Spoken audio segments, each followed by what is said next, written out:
Hey everybody, Mitch here with Wide Left Sports. Today I wanted to just do a little bit of a get to know me, get to know the podcast, get to know the who's, what, when's, where, why's, and how's of how it started and how it's going and where it's going to be going, hopefully. So if you're interested in content about Wide Left Sports and about the podcast in general, please follow along either on YouTube, Spotify, Apple Podcasts, iHeartRadio, and then also on Facebook and TikTok and Instagram. So we make us very easy to follow. So please follow us at all those different places. And yeah, thank you guys for your support. So let's just dig right into this. To start out with a little PSA, I did use ChatGPT to give me these questions because it's hard to come up with questions about yourself. So I did use ChatGPT to help me with that process. But these questions are questions I've always wanted to answer for you guys. And so if you guys have any further questions and want to know more about me or about the podcast, please feel free to comment in and I will answer them obviously there or maybe in a future video like this. So we'll just see where it goes and go from there. So the first question is for folks who may be new to the show, what is Wide Left Sports all about? If you are new to the show, welcome. I am so glad you are here. But to tell you what it's all about, it's really about Montana sports. So in 2020, or actually 2021, excuse me, during the COVID pandemic, we were all really shut in.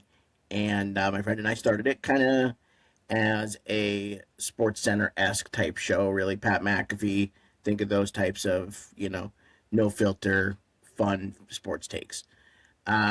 Then we had somebody reach out to us, which I'll get into later, and want to do an interview. And my friend didn't really want to take that route. And so I kind of then piggybacked off of that and said, hey, Montana athletes really do not get the recognition that they deserve once they leave high school or college or whatever level they end their career at. And so that kind of sparked what it is now with interviewing all these amazing athletes that come not only from the state of Montana but the region of the Northwest. What was the spark that made you say I'm starting a podcast?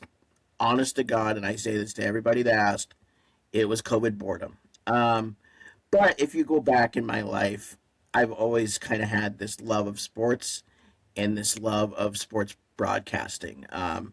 I've been the announcer for Legion for quite a while. I'm the full-time announcer now, but I would do games here and there for about 5 or 6 years. So that's always been a passion of mine is sports. And so it doesn't really surprise me that I started a podcast. But really the spark of it was COVID boredom. And I hate to say this, but yeah.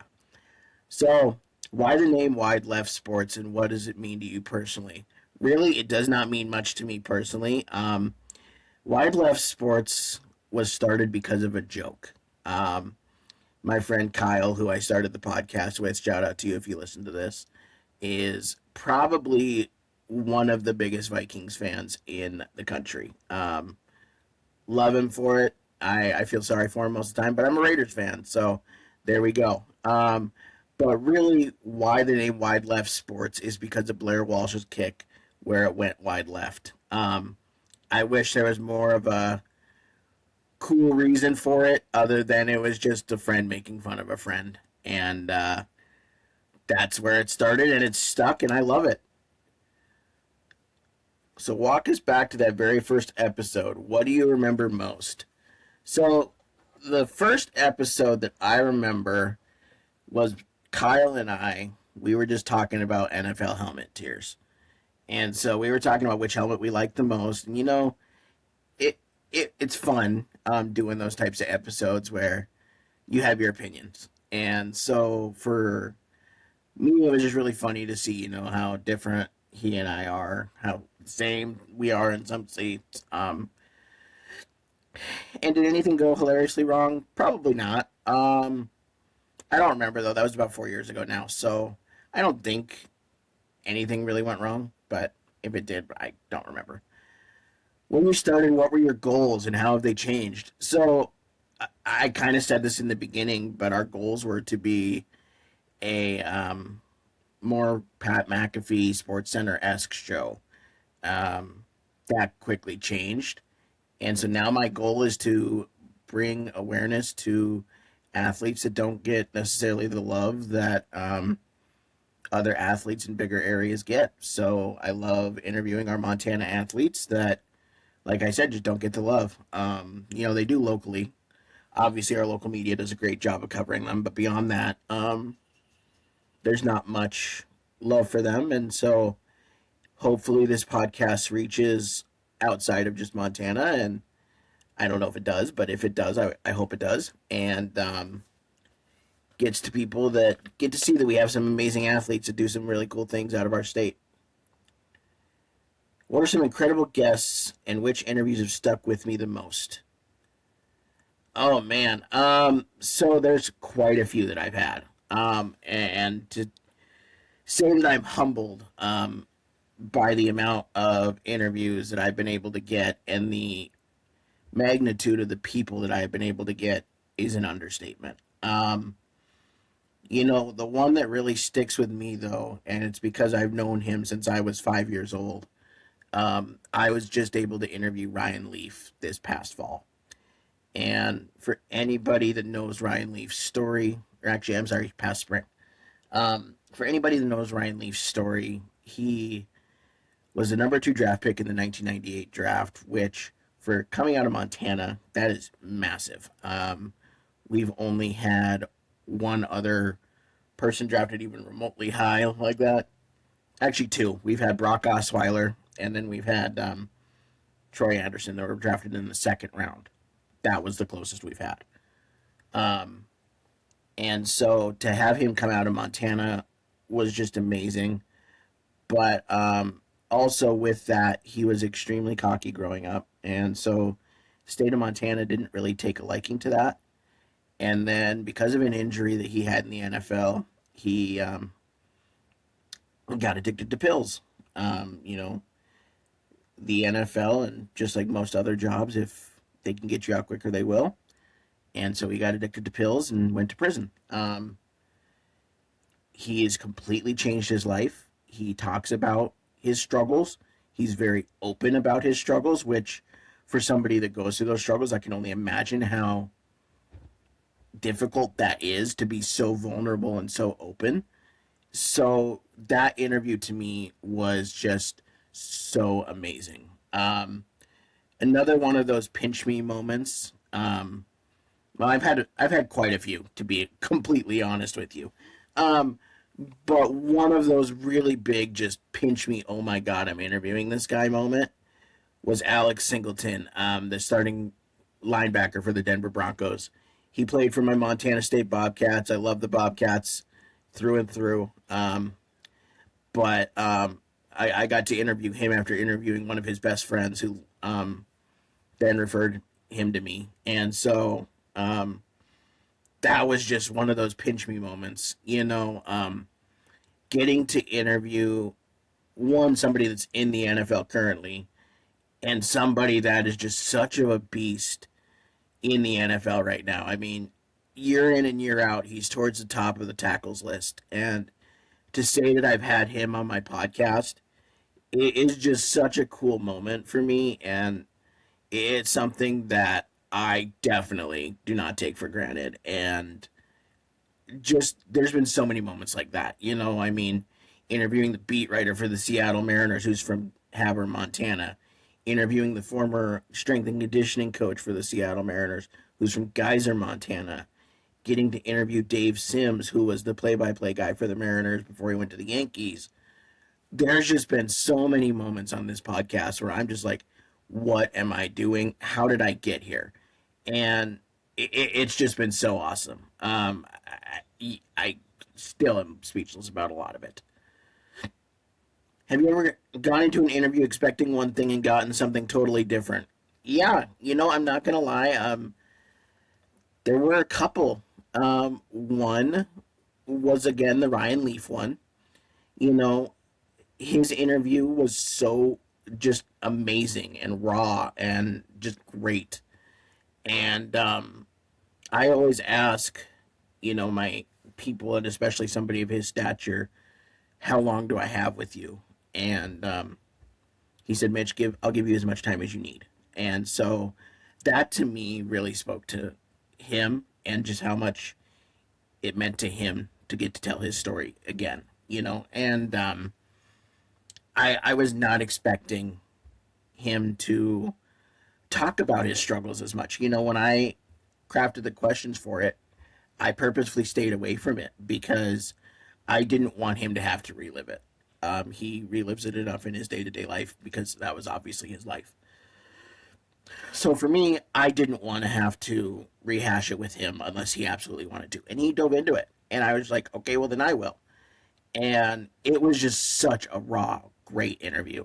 And yeah, one of the better interviews I've had. And then I have had some interviews. I'm not going to name names because I don't want to out them, but where the people were just a little bit rude, and that's fine. I understand, but I guess if you're going to be rude on an interview, I don't understand why you would say yes to it. But yeah, that was neither here nor there. The vast majority of my interviews are just amazing. I get to interview cool people. I get to interview young athletes that are coming up. It's just amazing. Is there a dream that a dream guest, excuse me, that I am still chasing? 100% Ken Griffey Jr. As you can tell by my hat, I'm a huge Mariners fan. Griffey, for me, was a guy I just idolized growing up. I loved him. And, yeah. And it's great. I just really want to interview him because I think he's got some great intakes on baseball. But another one, I don't know because there's a little bit of a language barrier. I also grew up a huge King Felix fan. Felix Hernandez, I actually went to his Mariners Hall of Fame induction in Seattle, and it was like magic. I just, watching him pitch is like magic. If you've never watched a Mariners Felix Hernandez pitching game, go watch his perfect game. It's on YouTube. You will get chills down your spine, even if you're not a Mariners fan. I do, but I'm a huge Mariners fan. So, how do you prepare for your interviews so they feel real and not scripted? I'm going to let you guys in on a little secret. I very, very rarely script my interviews. The only ones that I really script are, I've had my big ones. So like Ryan Leafs, I scripted. I did script Alex Singleton's a little bit. Travis Lulay's I scripted a little bit. But, even if I have a script, I don't stick to it. So I may have like 10, 15 questions in front of me for those bigger interviews, but then I go off of it so that it feels real and conversational. Because I hate that, feeling stuck in a script. I've never liked that. So I very rarely use a script. And if I do, it's very variable to where I can go off the script.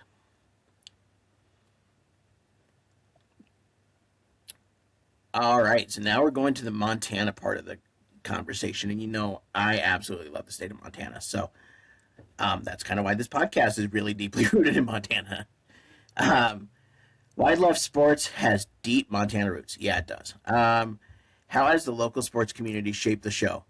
The local sports community here, especially in Billings, has been absolutely amazing.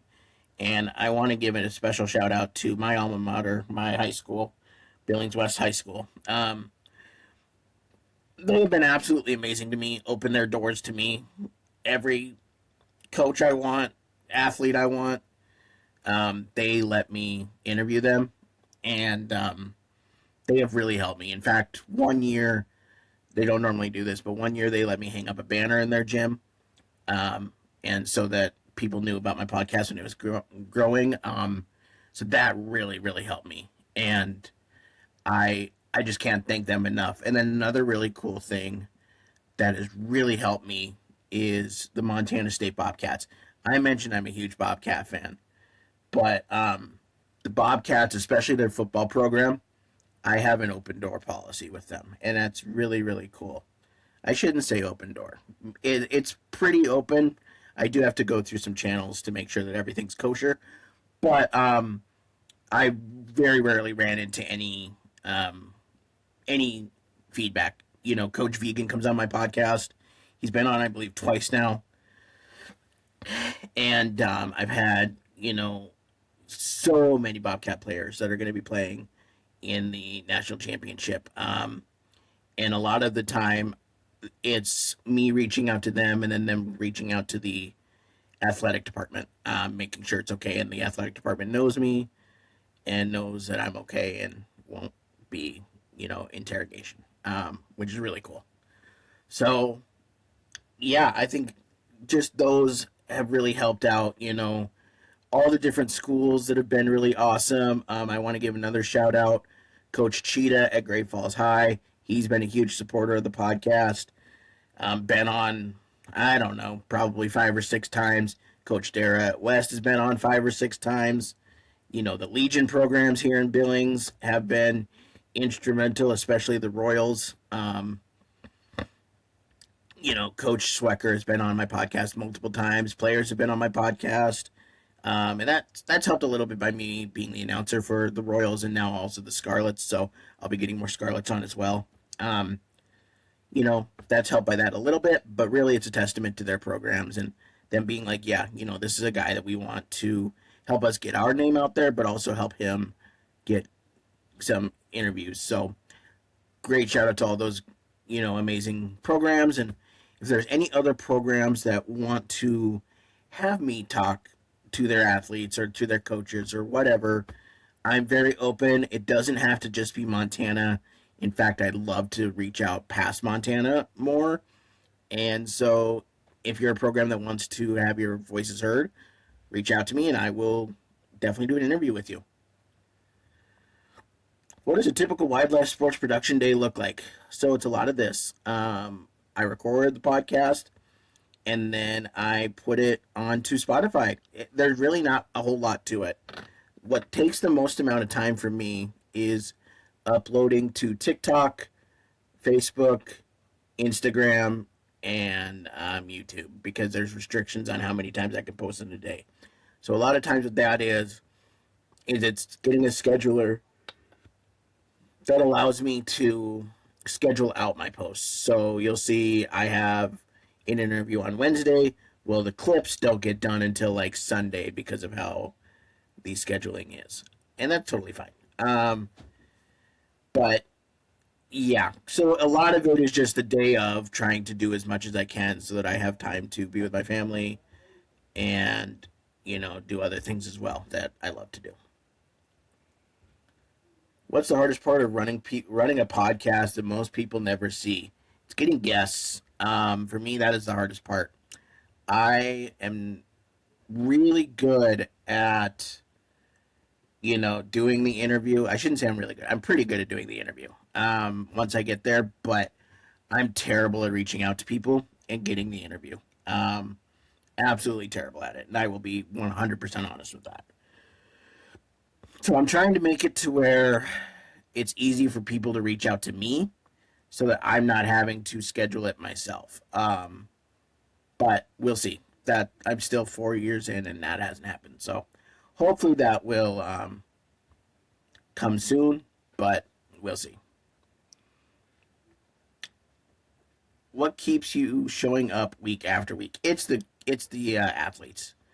I absolutely love doing it. I love seeing their passion. I love seeing, just how driven all of them are. I mean, I've talked to kids and college athletes that have been through horrendous injuries that have come back and are playing at the top level. I've talked to high school athletes that, after I talk to them, then get accepted to big schools, either out of state or in state. And it's just really cool to follow all these kids' journeys. I mean, I have athletes that I've interviewed that are at the University of Maryland now.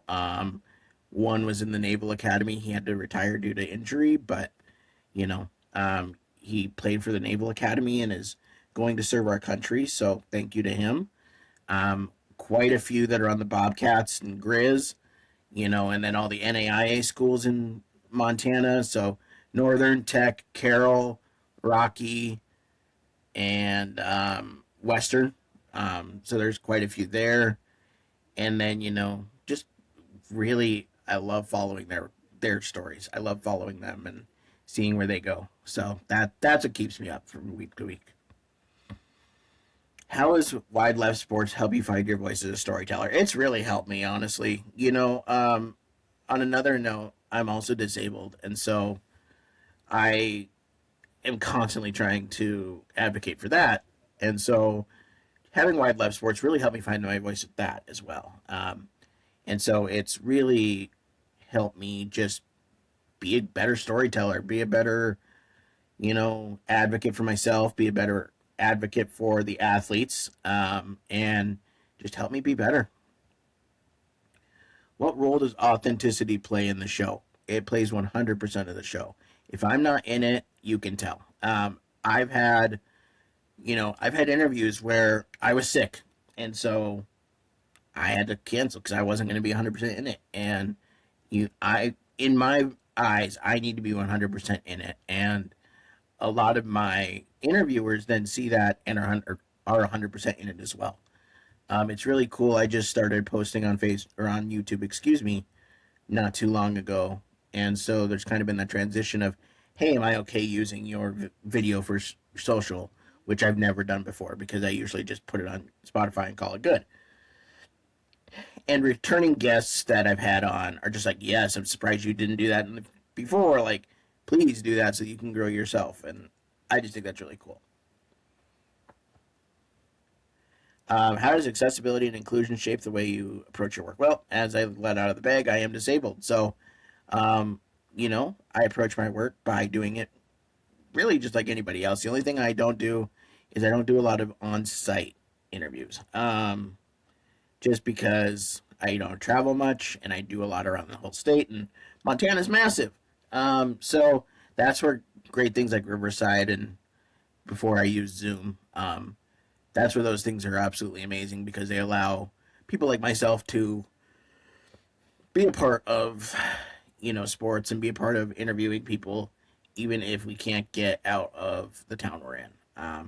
But if they are in Billings, I do attempt to either go to their school or go to, maybe like a restaurant or something, to do that kind of in-person interview. I've had a couple great interviews in person. I had one with Caitlin Landwehr, who's a cheerleader, and then she also does pageant work and 15 other things. And if she listens to this, she'll tell you that she does a ton.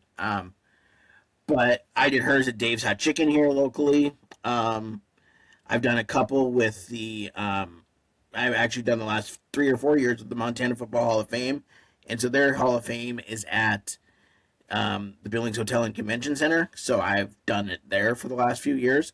And so I do go out and do on-field interviews or on-field. But the majority of them are over Zoom, Zoom or now Riverside, and it works great.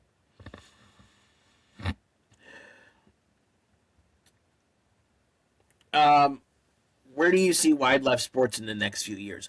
I'd love to see it being more regional. Getting into Wyoming and Idaho and the Dakotas and, just expanding to those areas and then maybe expanding even further to Washington because there's a lot of fun stuff that happens in Washington. So, are there any new ideas or formats you're excited to try? Well, Riverside is new for me. I've been using Zoom for about 4 years, and finally I got a webcam thanks to my parents that is a little bit too overpowered for Zoom, so I had to move over to Riverside. So this is my first experiment with that, hence why this. If everything goes right, what's the dream? The dream is to have a massive podcast, maybe not quite like Joe Rogan or Pat McAfee, but I'd love to be, known as a podcaster and have a big podcast, at least in the state of Montana and maybe the region. But at least have that, be able to have a good life off of my podcast, which is what I love. So, yeah. All right. Now we have reached a little bit of a section, just going to be quick and easy for some rapid fire questions. Favorite sports moment? Well, I already mentioned it. My favorite sports moment was Felix Hernandez's perfect game. I remember sitting there and eating my lack of fingernails, nervous over the eighth and ninth inning. So that's my favorite moment. Favorite stadium snack? Ooh, that's tough. But I'd have to say a soft pretzel. Every time I go to the ballpark, I gotta get a soft pretzel. Most surprising guest? Oh man, that one is tough. The one I'd probably have to say is the most surprising because of how early it was Wayne Tinkle. He's the Oregon State men's basketball coach. He coached for the Grizz for a long time.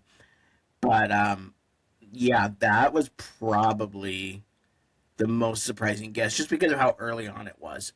And he took a leap of faith with me, and yeah, it was great. Cats or Grizz? Easy, Cats. I love the Cats. My dad and brother both graduated from there, and so it's kind of a family thing. I am pretty sure. I don't know this for sure, but I'm pretty sure that if I had been a Grizz fan, my dad might have disowned me. Kidding, of course he wouldn't have, but we're pretty big Cats fans in this family. Bucket list venue to record. Okay, so I have two. In state, it is Bobcat Stadium. I would love to do an interview there. I don't know who, but I would love to do an interview there. And then out of state, I would love to do one at T-Mobile Park. Dave Niehaus is one of my idols. My Oh My is one of my favorite songs from Macklemore because of him. And so I would love to be able to do an interview at the park he got to do so many games at, and it would just be awesome. So those are my two. What advice would you give someone who wants to start a sports podcast? Do it. Um, there's never too many. You can always find your niche. You know, I mean, I think just in Montana alone, there's like 100 of them, and we're not a big state. So, um, yeah, I think just do it and don't look back. It's awesome. What has wildlife sports taught you about people? People are awesome, and people love to tell their story. If you tell a former athlete, or if you ask a former athlete, "Hey, do you want to come on a podcast and tell your story for 20 to 30 minutes?" 9 times out of 10, they're probably going to say yes. I have had a few that have said no, and that's fine. For whatever reason, they've said no. But 9 times out of 10, they're going to say yes. And it's been awesome to get to tell these stories of these amazing athletes. If you could talk to day one Mitch, what would you tell him? Just keep doing it, man. It's going to be awesome. It's going to be fun. And you're going to get to meet and talk to some pretty amazing people that you had no idea would even cross paths with you. And so just buckle up for the ride. How can people support or connect with Wide Left Sports? We make it, or I make it really easy to connect with myself. You can either go on Wide Left Sports Podcast on Facebook, widelefsports.com, listen to us on Spotify, YouTube. You can please subscribe to us on YouTube. We're brand new, so on YouTube. So please subscribe to us there. And yeah, that's how you can support us. What's one message you hope listeners take away from your work? Do what you dream of. This is something I have dreamed of for a long time, being in the sports world. And so I finally took the leap of faith and did it. And I am so glad I did. So, just, yeah, take that leap of faith in whatever it is. Doesn't need to be sports. Whatever it is, take that leap of faith and do what you're passionate about. Because if you do what you're passionate about, it'll be easy. So, thank you so much for listening to this. And I hope you have an awesome new year. I am recording this on the 29th. So, have an awesome new year. And thanks so much for listening. Please subscribe.